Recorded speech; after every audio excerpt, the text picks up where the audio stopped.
कि इस आग को देखो, इस आग से सीखो। अगर कोई थक गया है इसका मतलब उसने पहाड़ की चढ़ाई कर ली है। तेरे मम्मी पापा का वो गर्व से उठा हुआ सीना, तो मैं अचंभित हो गया।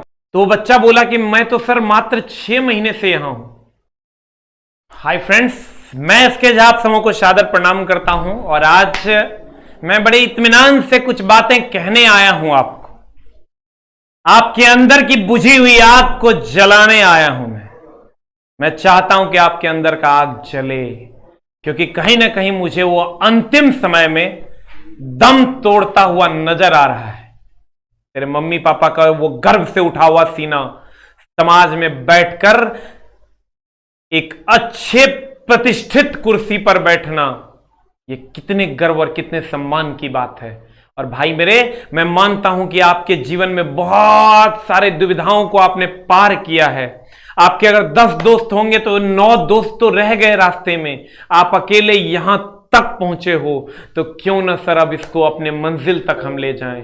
कहते हैं ना, मैं बार बार बोलता हूं, अगर कोई थक गया है इसका मतलब उसने पहाड़ की चढ़ाई कर ली है, और जो चढ़ा ही नहीं वो थका ही नहीं। अगर आप थक गए हैं तो आप मंजिल से इतना दूर हैं, बस 2 कदम चलिए और मंजिल पे जाके बैठ जाइए। मैं मानता हूं कि वैकेंसियां कम है, मैं ये भी मानता हूं कि कहीं ना कहीं लोगों की भीड़ ज्यादा है, लेकिन मैं ये नहीं मानता कि जो बच्चे तैयारी करते हैं उनको नौकरी नहीं होती। क्योंकि मैं बच्चों को देख पा रहा हूं, जो भी बच्चे रेगुलर पढ़ते हैं सर, हमारे यहां अभी हजारों बच्चे टेस्ट दे रहे हैं।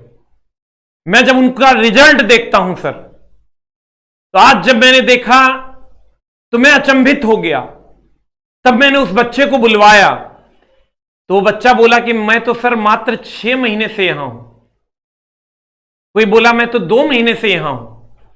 तो मैंने पूछा कि क्या आपने एनटीपीसी का एग्जाम दिया है?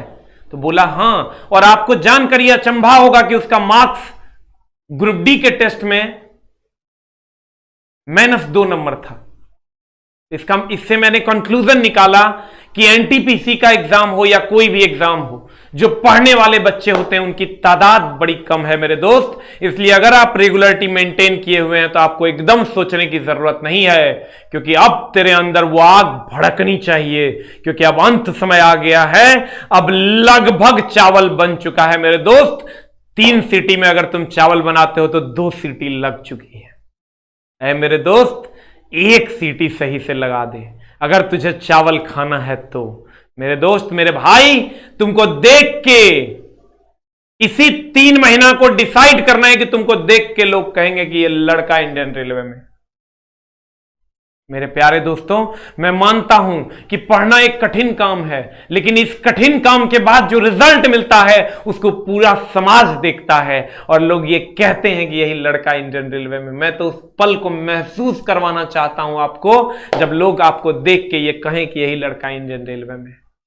मैं एक ही बात आपसे रिक्वेस्ट करना चाहूंगा कि आप मंजिल पर लगभग पहुंच गए, बस 2 कदम की दूरी है। क्यों ना मेरे दोस्त साथ मिलकर 2 कदम तेजी से ले लिया जाए कि सभी लोग धरे के धरे रह जाएं। अगर तुम्हारी कोई निंदा करता है तो वो तब तक तेरी निंदा करता है जब तक तेरी विजय नहीं हो जाती। एक बार तेरी विजय हो गई मेरे दोस्त, फिर तेरी निंदा लोग नहीं करेंगे। लोग तुझे ये कहेंगे कि देखो इस बच्चे को, यही बच्चा इंडियन रेलवे। मैं तो उस पल को सोच सोच के गौरवान्वित तेरे तरफ से महसूस होता हूं। मेरे दोस्त, मैं तुमसे हाथ जोड़कर नम्र निवेदन तुम्हारे मम्मी पापा के तरफ से करता हूं, यह अंतिम समय है, यह अंतिम समय है। अब इस आग को सुलग जाने दे, भड़क जाने दे इस आग को, लग जाने दे इस आग को, क्योंकि मेरे दोस्त अब अंतिम मौका है तेरे पास। कुछ दिन बचे हैं तेरे लिए, महीने 1.5 महीने बचे हैं। एक एक दिन को चैलेंज के रूप में ले। और ऐ मेरे दोस्त, खूब मन लगा के पढ़। मेरे बैच में एडमिशन ना ले, मैं नहीं कहता तुझे जा कि मेरे बैच में एडमिशन ले, लेकिन पढ़ ले। तुम्हारे मम्मी पापा के तरफ से तुमसे नम्र निवेदन करता हूं, सारी वैकेंसियां तेरे सामने बाहें फैलाकर खड़ी है। लग जा गले किसी के सीने, हो जाएगा तेरा उद्धार। और लोग तुझे देखकर कहेंगे यही लड़का इंडियन रेलवे में है, यही लड़का दरोगा। अगर तू कहलवाना चाहता है और शान से ऐसे खड़े रहेगा तू, और तेरे मम्मी पापा का सर फक्र से ऊंचा रहेगा। मैं आपका बहुत समय नहीं लूंगा, नमस्कार। लेकिन सर मैं ये जरूर कह के जाऊंगा कि इस आग को देखो, इस आग से सीखो, क्योंकि यही आग है जो दुनिया को झुकने पर मजबूर कर देती है। नमस्कार, थैंक यू वेरी मच।